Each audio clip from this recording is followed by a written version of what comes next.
All right. So let's go through this. This first part is definitely something you've done before because we're going to talk about how we name our angles and sides, whether it's a right triangle, whether it's an oblique triangle, whether it's an acute triangle, whatever it is. Our points are given capital letter names. So the ones that are written up there, my A, B, and C, that's naming the point. So our capital letters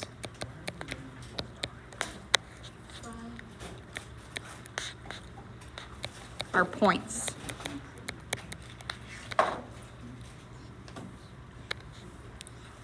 The lowercase letters that we use, that's when we're looking at the sides, and it's always naming the side that is opposite our angle. So like C is this angle here, ACB, this guy. This side is going to be side C.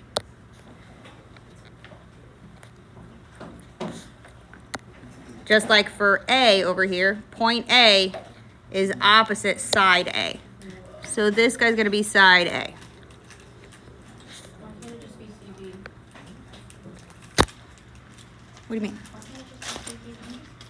Oh, because we're going to be doing all kinds of things with it, and you have it, if you write it as like CB the side, it's going to make our like formulas and stuff unbearably gross.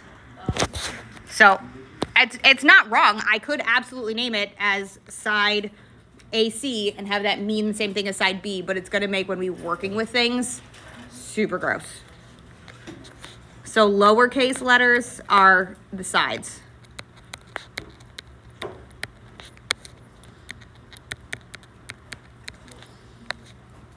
And then the angles themselves, we could do the CAB, the ABC, that kind of stuff. But again, that's going to make doing things like sine, cosine, and tangent super gross. So we typically label the angles in Greek. I thought we could only do trig with the right triangle. That's why we're going to learn some special new things. Because yes, we're typically only doing trig with right triangles, but we're going to talk specifically about what we do when we're not dealing with right triangles. So that's what we're moving into. So angles, we use Greek. So like point A dealing with side A would have angle alpha. Point capital B, side lowercase b, angle beta, which looks like a capital B just with a really long tail. Alpha kind of looks like a fish, but it's where the lowercase a comes from. Circle the line. Just make it a fishy. C is the one that looks the least like its own letter. It's called a gamma. We've drawn it a couple of times. Kind of looks like a loopy Y.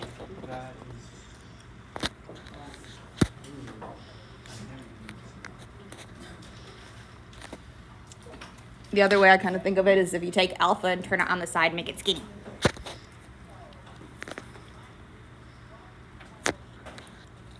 Okay, so when we're working with triangles, we're going to need these pieces because we're going to deal with a couple of different ways of looking at triangles and solving triangles and all that kind of stuff. We're still going to be using a lot of the similar properties. We're just not going to deal with like opposite hypotenuse as much because we're not dealing with right triangles. So we're going to need to look at all three angles. We're not going to be given just an automatic right triangle. And what we're going to do is we're going to be able to use some of our trig functions to help us figure some of these things out, even though we're not going to be working with right triangles because of a couple of special laws. And our first one that we're going to learn is called the law of sines. Okay? And this is the same thing, just written in two different ways. Literally, one is right side up, one is upside down. They're the exact same thing. So you do not have to memorize both. It is the same thing, just flipped. I just have it written out here. Because if we're going to be looking for an angle, we're going to put our angles on the top, where we have that the sine of alpha is going to be over the side A, the measurement of the side.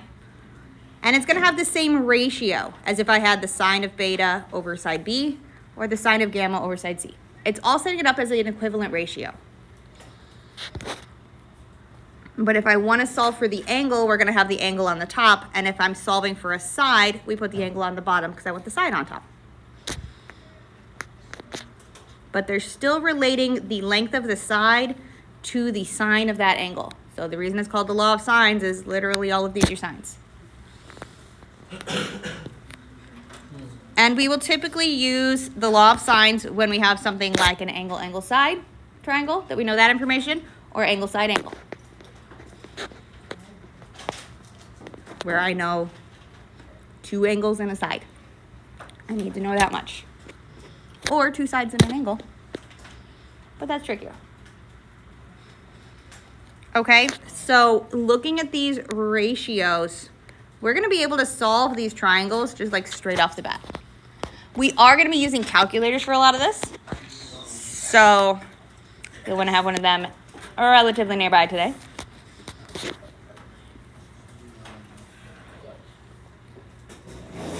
And we are going to be starting in degrees. We're going to do a lot of degrees in this section. A lot less radians. We can do radians, but since we're working with triangles a lot, it's going to be mostly degrees. Okay.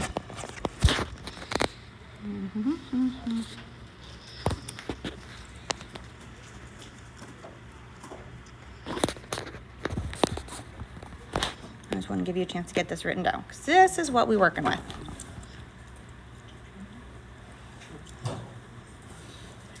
Okay. So I'm going to give us our first triangle. Boop.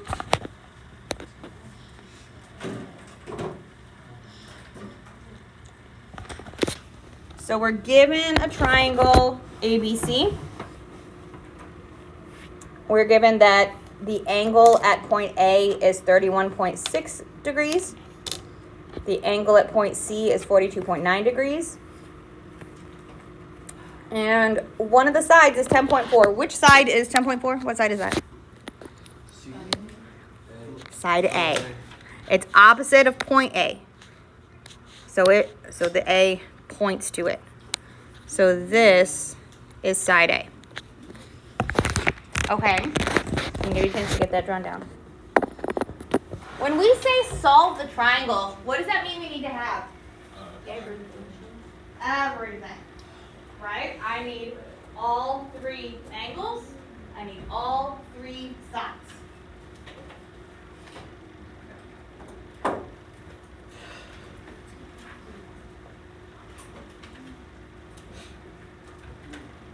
So we know angle A, we know angle C, and we know side A.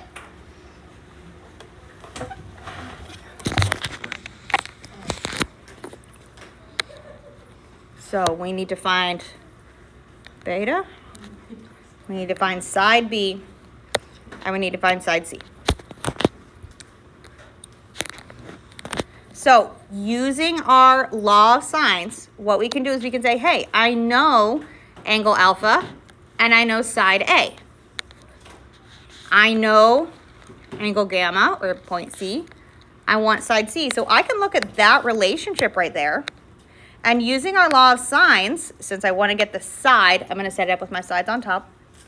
I can set up 10.4, my side A, over sine of alpha, which is our 31.6 degrees, right?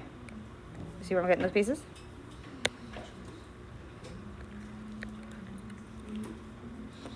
And using our law of sines, I know that that's going to be exactly equal to side C over sine of 42.9 degrees. See where those pieces came from? Mm-hmm. We see where those came from? We good? This is using our, switching colors. This was, wrong pen, come on. A over sine alpha, and I'm using C over sine gamma. I'm just using that part of it. I'm not going to use B right here. You don't have to use the whole thing. It had 3 equal signs in it, or 2 equal signs in it. I don't need to use the whole thing. I can just take whichever pieces I want. We don't typically do stuff with 3 or with 2 equal signs in it. We just have to look at what we have. So point A, this angle here, this is angle alpha. And we know side A over here. This guy on the angle on point C, that's angle gamma. I want to know side C's. It's C is like point C, angle C is always going to point at side C. They're always opposite. Alpha is always going to point at side alpha, or side A. Beta is always going to point at side B. They're always opposite from that angle.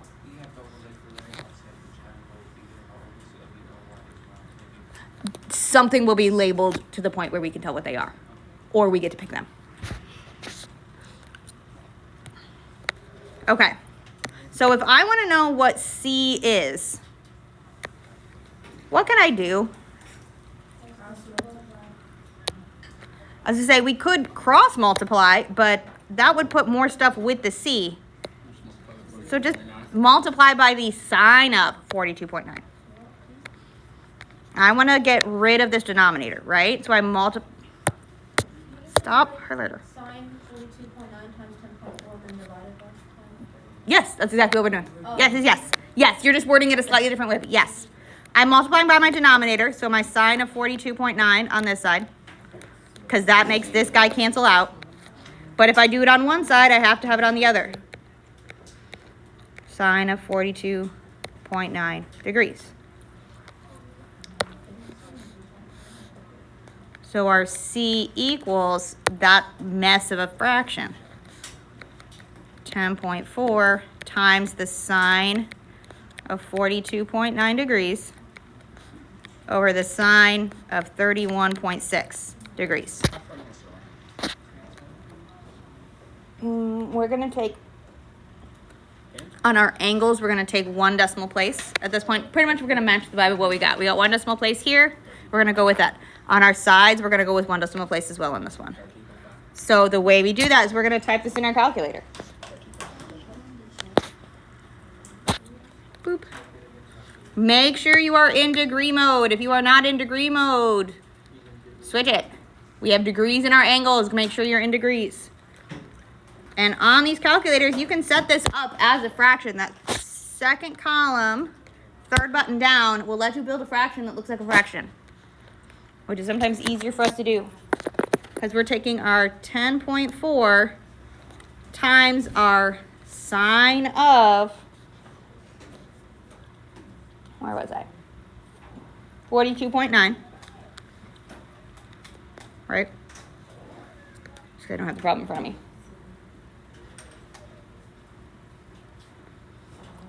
And we're over our sine of 31.6. Is that exactly matching what you guys are? So I don't have the problem up here. Like that.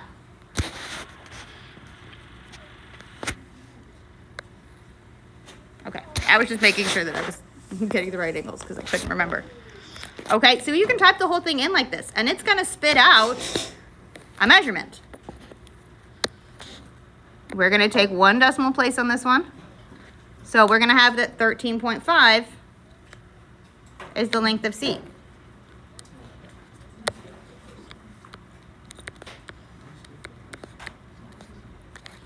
So that means now we know this side over here. This is 13.5. I'm going to erase all these arrows in the middle. So now I have side A and alpha A. I have side C and angle gamma. How can I find B or beta? You can add all the degrees together and just subtract it from 180. Every single triangle, our angles inside are going to add up to 180. So to find angle B, I don't even have to do anything particularly fancy schmancy math-wise. I know that alpha plus beta plus gamma is going to equal 180 degrees. they're all triangles, and all triangles total up to 180. So I know angle alpha, that's my 31.6 degrees. We know that angle gamma is that 42.9 degrees. Finding our beta is what we want, and it's gonna total up to our 180. So what do we get for the measurement of angle beta? 105.5.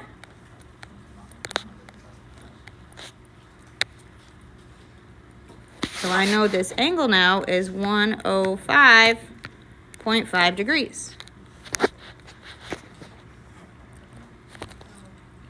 And our last piece here is I need to get to side B. So we're going to do yet another law of sines. We're going to use our thing again, because we want to know what side B is when we know sine of angle beta. And it's going to have the same ratio as one of our other pairs. Genuinely, it does not matter which pair we pick. I can work with alpha and A, or I can work with gamma and C. I know both, whichever one we want. Which one do you want to use? Alpha and A? Let's do it. So side A and sine of alpha. So I'm just going to fill in those values. And I know I'm super close to the bottom over here. Sorry.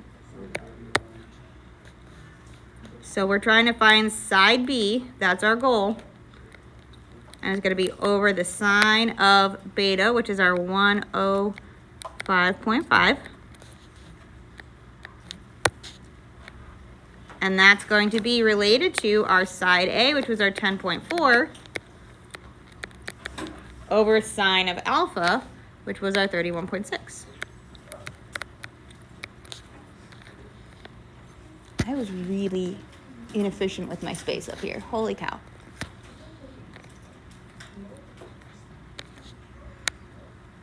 I'm going to change the view here for a second just so I can give us a little bit more space. I'll put it back on the triangle when we get there. So we're looking at this guy here. What do we do to find out what side B is? By our sine of 105. Don't multiply by 105.5. We're multiplying by sine of 101.5. So we're going to take our 10.4 times the sine of 105.5 degrees over our sine of 31.6 degrees. And we're going to type that in the calculator. So we can do that over here, where we take our 10.4 times the sine of 105.5 over the sine of 31.6. And we can type it in the calculator. Honestly, that's pretty much our only way to do it. And it's going to spit out our 19.126. That's 19.1. So side B is going to be 19.1, whatever these units are.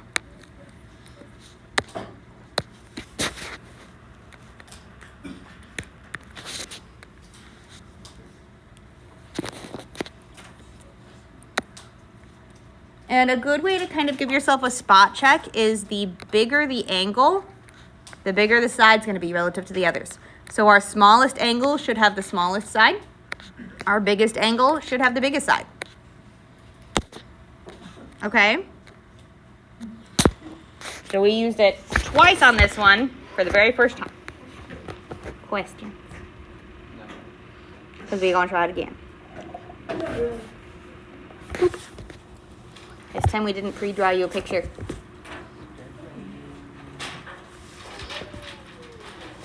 So we are asked to solve a triangle if side A is 9 inches, side C is 10 inches, and angle alpha is 60 degrees.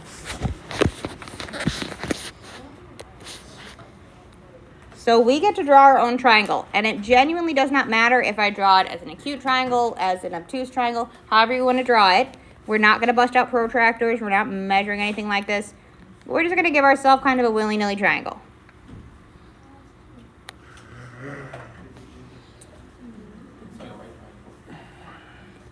It's right-ish. As I say, if you want to make yours significantly more acute, that's totally fine. If you want to give yourself some sort of like obtuse, totally fine.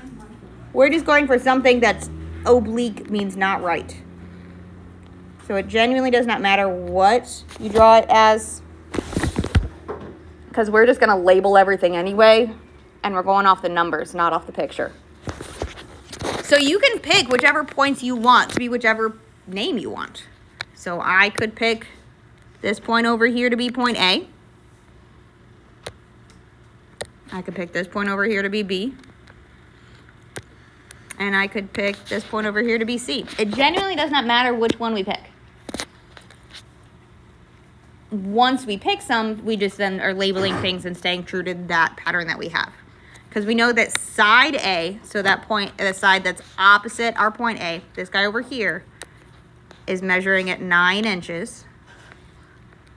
You can use the two little dashed lines like a quote to represent inches, or you can put IN. I don't care. Our side C, which is opposite from our angle C, that's going to be 10 inches. And we don't know anything about side B, so we'll have to find that one for sure.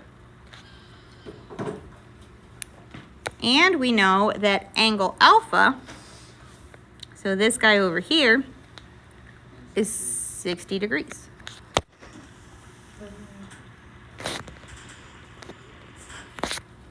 So the first thing that I notice is that we have a pair of information here. I've got a side and an angle for A. And I know a little bit about C. I know nothing about B. I know the side of C, but I don't know its angle. So if I'm trying to find the angle for C, because I know its side, I need this guy. So if I'm trying to find our gamma, and we're going to use our law of sines to do so, since I'm looking for an angle, I'm going to put our angles on the top. So when we set this up, looking at our law of sines, I'm going to do our sine of alpha. Oh, sorry, I forgot this was still on the Zoom. I didn't follow my brain part. Sine of alpha over A, so that we can get our sine of gamma over C, because this is the guy we don't know out of these options. Whatever it is we're looking for should be in a numerator. Do not make things harder. If you put it in the denominator, it's so much more annoying. So the piece we're looking for should be in a numerator. So we're going to substitute in the values we have. So we know that sine of 60 degrees over 9 inches should be exactly equal to sine of gamma over 10.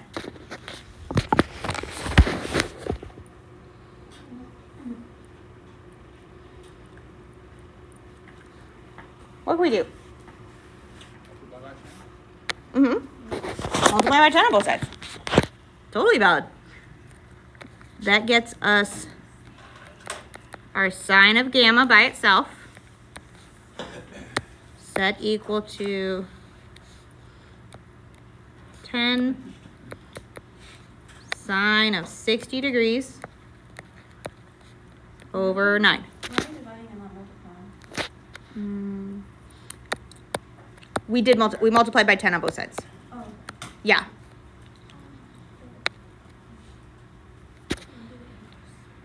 Yes. To get gamma all by itself, we're going to need to do an inverse. So to get gamma, we're going to do our arc sine. Oh my gosh. So we're going to do our inverse of this hot mess. 10 sine of 60 degrees over 9. So this is a whole lot of. We're going to type it in the calculator like this. We could also do some of this by hand because sine of 60, that's something we know.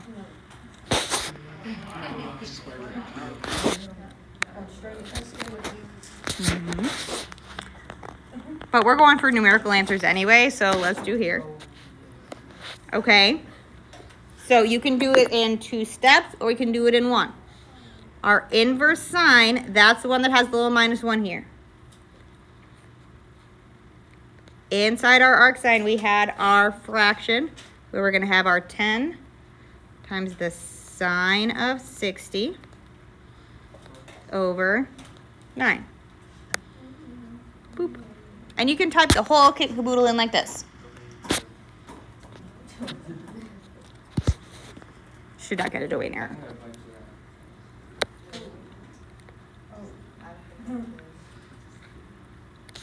So what this tells me, 74.2 is going to be our gamma.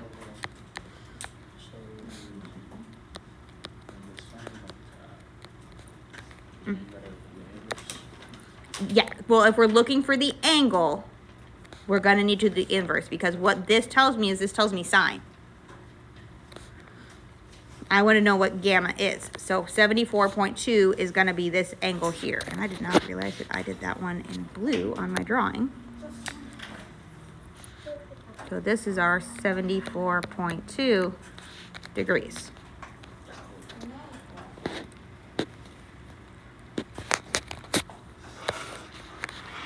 So this, since I did that one in green over to the side, I'm going to switch these over to pink because then I'm not using contrasty colors. Okay, so now I know angle gamma, I know angle alpha. How do I find beta? Subtract them from 180. 180 minus 60 minus 74.2 should give us beta. So what is our angle beta?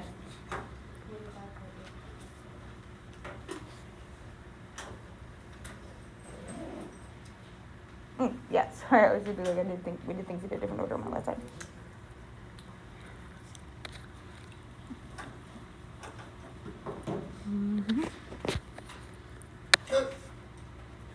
Good.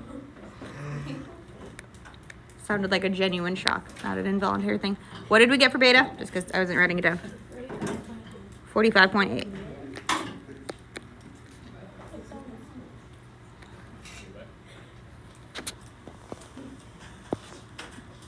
(180 minus 60 minus 74.2). So we know all of the angles of a triangle add up to 180. We can use that to help find this angle. 45.8 degrees.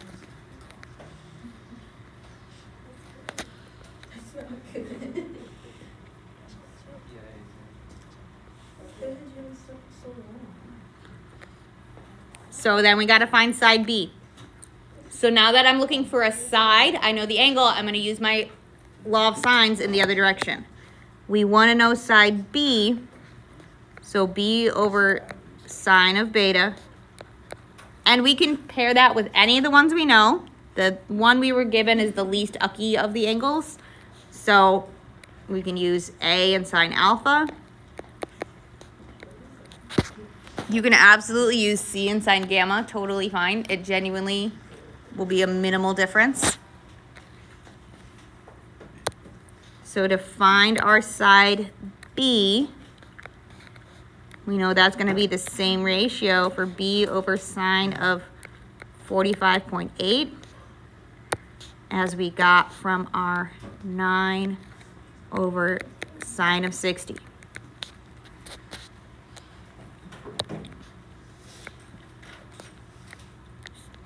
Hello, screen. Thank you. So our B is going to be, what are we going to put on our calculator? Ooh, careful, careful, careful, David. You're upside down. Yep, 9 over our sine 60 times sine of 45.8. I forgot the 5 in that.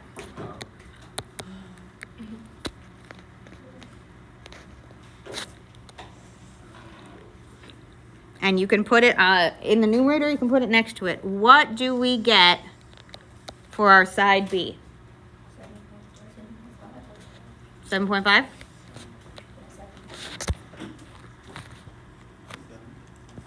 Everybody in agreement? Because I generally didn't do it with them rounded like this, but that's okay. Okay. I now have all three sides. I have all three angles. Okay. You don't want to do another one? Okay.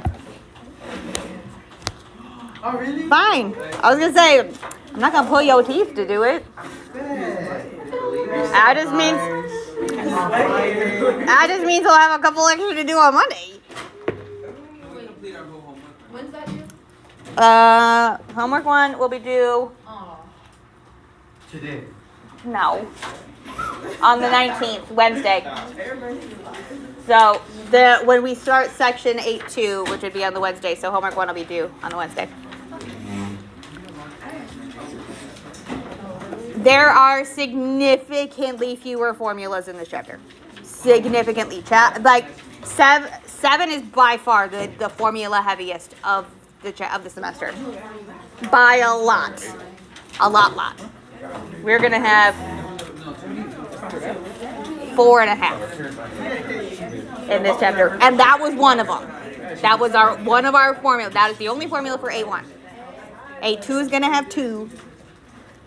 8.3 is going to have 1.5. 1.5. It's 1, but we can shape it in 2 different ways. But he doesn't want to. He just wants to have it.